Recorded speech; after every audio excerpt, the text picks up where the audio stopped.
Multi-choice questions or MCQs are used in different settings to measure low-level cognitive outcomes and more complex cognitive outcomes in the task given.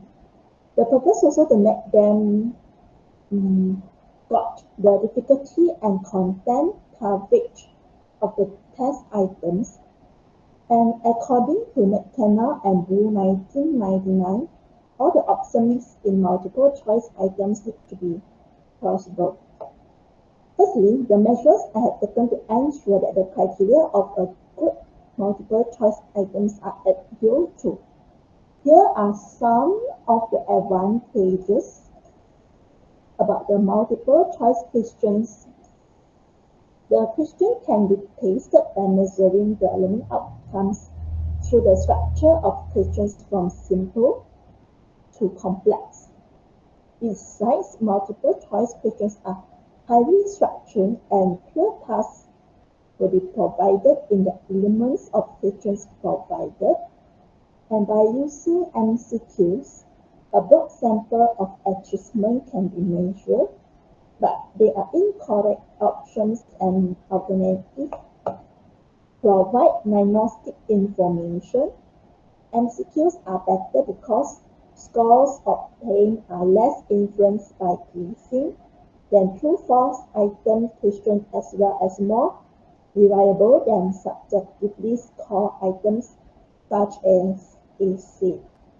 By using this MCQ in tasks given, the scores are more easy to be obtained, and the scoring also will be more objective and reliable.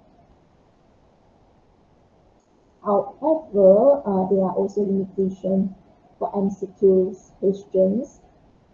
For example, the constructing good item is time-consuming and it takes time, and it is frequently difficult to find possible distractors.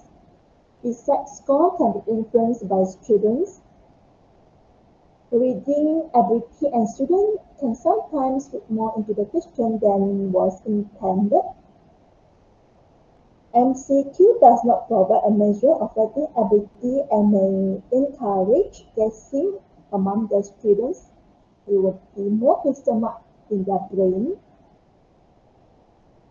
Okay, I will divide the MCQ question according to the level of Bloom's taxonomy. For example, this is my guideline to categorize the multi-choice question level in the comprehension assessment paper for number 1, 2, 3, 6, 7, 8, 9.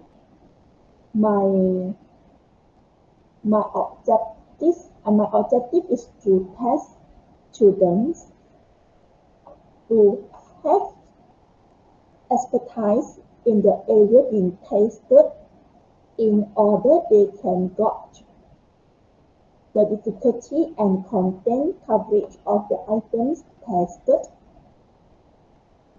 For multi-choice question level knowledge of Bloom's taxonomy, which will be number 1, 2, 3, respectively, I will test students in retrieving, recognizing, and recalling relevant knowledge from long-term memory. And there will be synthesis level in question 1, which is making judgments based on criteria and standards through checking and critiquing. For question number 4 and 5 will be application, where students will carry out or using a procedure for executing or implementing the answer. The last one will be number 10, will analysis. In this criteria, students will breaking material into constituent parts, determining how the parts relate to one another, and to an overall structure or purpose through the Differentiating, organizing, and attributing is called as application. Okay, this is my explanation. Below are the explanation about the development according to the cognitive complexity level of Bloom's taxonomy, which I have intended.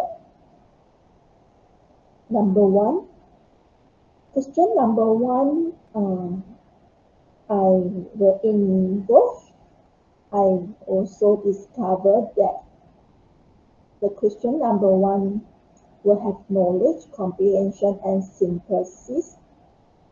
And this is the explanation of the level tested to the students.